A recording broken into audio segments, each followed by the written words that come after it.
With Rob Lewis and Austin Price, I'm Brent Hubbs with the Volquest.com mini podcast following Tennessee's stunning, embarrassing, shocking, surprising, whatever adjective you want to use, loss to Kentucky, where Tennessee falls to the Wildcats by a score of 34-7. Lots of things to get into, lots of things to talk about this one. As I'm written about and writing about today, the fact of the matter is 4 games in, particularly when you look at the last 2, Rob, Tennessee doesn't have an identity on offense, and they got a frustrated head football coach because of it. Yeah, I mean, as we were talking off air, I thought that was the most telling thing about his press conference.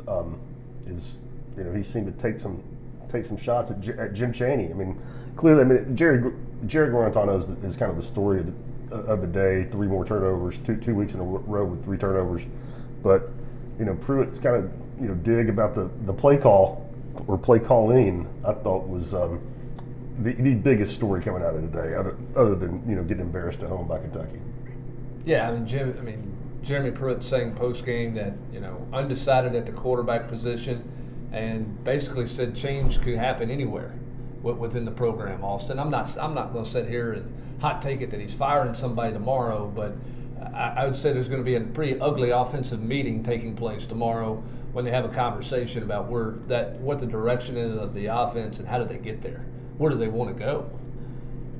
I don't know where they want to go. Today, I put on the board in the chat, Brent, for an offense that for the first 3.5 games has prided itself on basically going forward back when they're past your own 40-yard line on 4th down, called the game like they were scared to advance it past the sticks at all.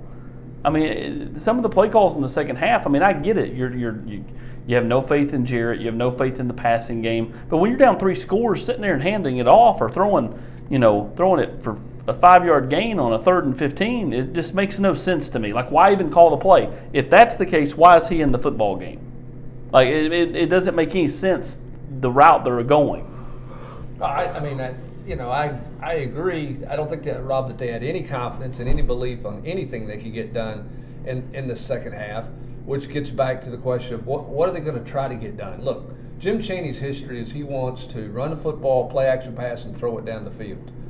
I don't know that they can do that because I don't know that they have the receivers who can get open down the field, for one, and a quarterback who can execute it down the field, for 2. So I don't know what they do moving forward. Yeah, I thought, again, Jarrett's the whole story today. I would say those were both pretty bad balls into coverage, but he got no help from his receivers. Josh Palmer, who'd been really good prior to today, was a non-factor. Brandon Johnson had one nice catch down the middle of the field, but he did not get a lot of help from the perimeter. And as far as their identity, I think it's pretty clear that the head football coach wants their identity to be as a team that grinds it out. But I don't know that they can do that. As he also said afterwards, we block it for 6 yards for our running backs, and they get 6 or maybe 5.5, meaning they're not breaking a lot of tackles after contact, which is certainly the case. We're not seeing today we got a little bit of Jabari Small late, but they don't have a big, heavy running back that you can lean on, and that can lean on. They don't have what Kentucky had in the second half, a 225-pounder that, as you just talked about, can lean on you. They don't have that unless they're going to trot out D. Beckwith. But again, they work these freshmen all week in practice, and then what happens? They only went in when it was out of hand. Like, Jeremy talked about that after the game, and then when I asked him to expound on it, then all of a sudden, well, we got separation today. Better not. I think you're letting on. Did you? I see nothing out of Cedric Tillman and Brandon Johnson. Not to say those guys are bad players. I don't think they're bad players. I just don't think they're good enough. Well, and I think the other thing that factors into that too. Clearly some guys don't know what they're doing or don't know where they're going all the time. I get some of that. I still think you can. What Malachi Wideman did on the last drive of the half, I think he could have done in the first half. He ran a 9 route, and they threw it up to him. That was the only route he ran. One of them was for a completion. But the other issue here is on the offensive line. I know they've been beat up there, but it's still musical chairs with things out there. They're obviously struggling at the tackle position. Wanya Morse did get hurt in this game and did not come back in the second half.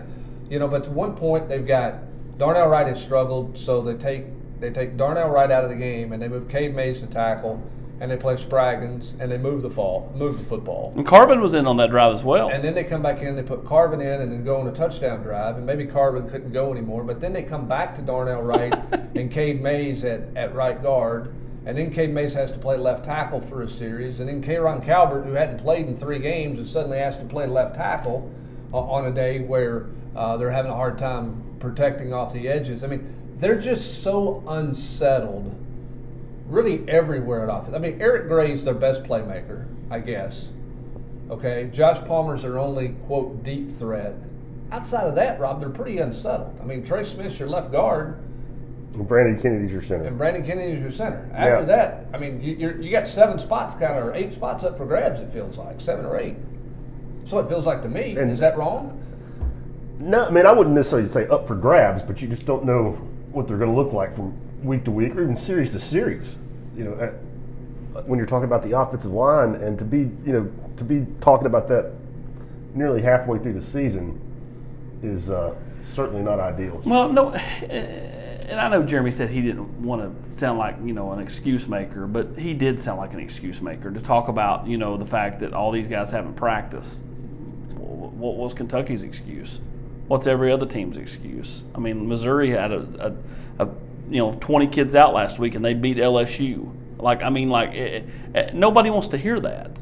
Just like nobody wants to hear that, it wasn't Jarrett's fault on the Ty Chandler, mistake where he forced the fumble. I mean, nobody wants to hear that it's Jim Chaney's fault on a bad play call. The people want, change. That don't mean that they're always going to get it, but you have to give them something, or you're going to lose them. Well, they want results. I mean, and whatever it takes to get results is what they're looking for and what they're seeking.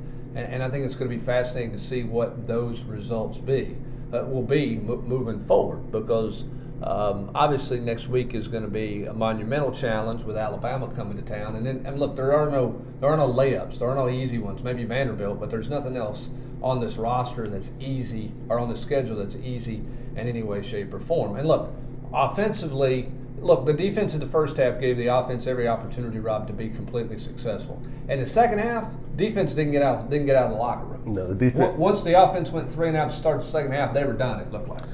You hate to question effort because you don't know, but it certainly didn't look like that was a defense giving 100% in the second half. And again, I don't know that matters, but it didn't look great.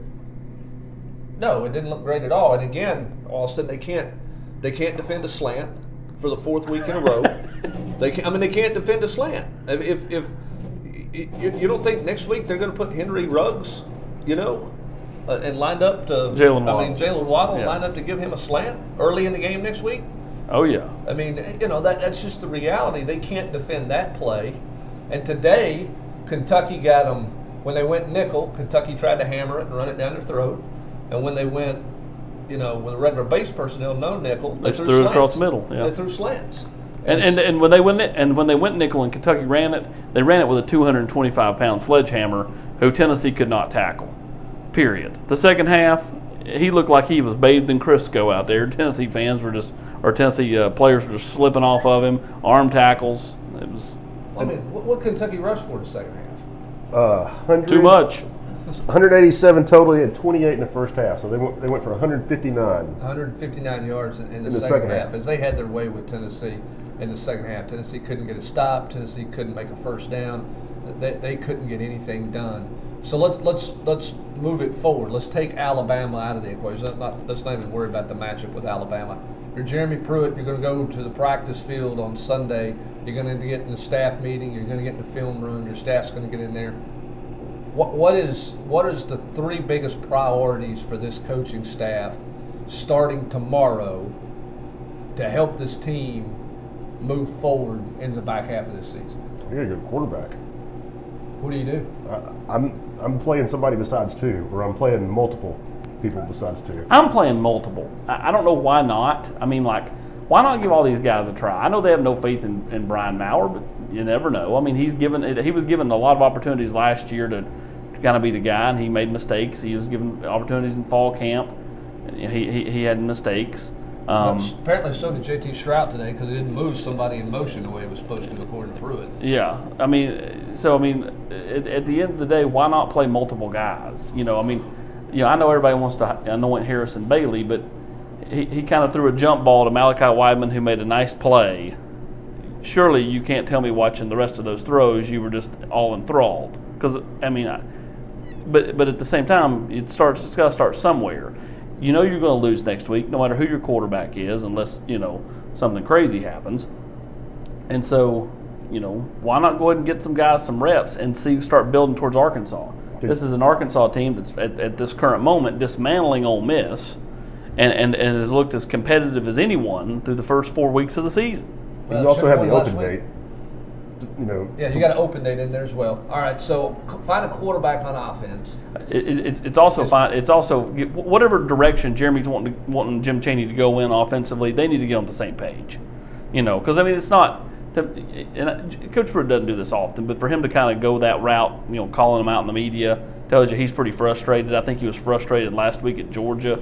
I think that expanded this week with this, mockery of a performance offensively to Kentucky. So they got to get on the same page. All right, let's talk about defense. What do you got to do defensively? Figure out how to cover the middle of the field. Kentucky comes in here with the only team worse at throwing the football in the league is Vanderbilt. Kentucky comes in here and goes 13-16, and just carves you up the same way that the three other opponents have carved you up in the middle, picking at the same spot. I think that's definitely the priority on that side of it. Mind-boggling they don't have any. They just give up the inside leverage, it seems like, all the time. Well, any idea? I don't. I'm schematically, it's over my head, I guess. I don't have any idea why 4 games in that they're just letting guys get inside releases on them at that position. I wish I had an answer for that one, but I don't have an answer for that one. No, I think that's something, because like when you ask him about it post game, he always wants to say, "Well, I got to watch the film." But come Monday, I think that's got to be a question that gets asked. Well, certainly it's got to get asked. Last week it was because the nickelback played the wrong coverage and didn't get a check or whatever. But I think Kentucky was 6 of 6 or 7 for 7 throwing slants and throwing middle of the football field after Stetson Bennett was something like 11 of 13 last week throwing it in the middle of the football field. And Shi Smith made a nearly a record-breaking night of doing it against you in the opening game of the season. So that's a situation that's not gotten any better and not gotten any development at all in terms of putting that to bed. The biggest question to me is how the hell did this team beat Missouri and South Carolina? Well, that's a great question. So let me ask this: you go back a game and a half ago, Hubs. The Vols had not turned it over the whole season. Had played clean football, had done it all, and done a lot of the stuff the right way. And then all of a sudden, it was like, the baseball movie where the kid, falls on his arm and can throw a fastball, and then falls on his arm again, and then no longer can do it anymore. It's like something happened, and they all of a sudden became turnover machines, and it's the team the last 6 quarters versus the team the first 10 quarters of the season are two different teams. All right, let me close it out with this then. Based on that, is this performance today? Is Tennessee as bad as their performance was today, or was there a Georgia hangover? I thought it was kind of crazy to think this team could have a Georgia hangover from last week. Is this a Georgia hangover? I don't know. I don't have the answer. I think it goes deeper than that, personally. I don't think it was just mental, just a mental, dealing with getting beat 44-21. I could be wrong, but it seemed deeper than that to me today. It certainly was not the day that anybody in Neyland Stadium expected, including the Kentucky fans. There's not anybody who saw today coming as Tennessee at home loses to Kentucky in the worst home loss to the Wildcats since the 1800s. As Tennessee loses in Knoxville to the Wildcats for the first time since Tony Robinson was a junior in 1984. For Austin Price and Rob Lewis, I'm Brent Hubbs. Thanks for joining us. Have a great rest of your Saturday, everybody.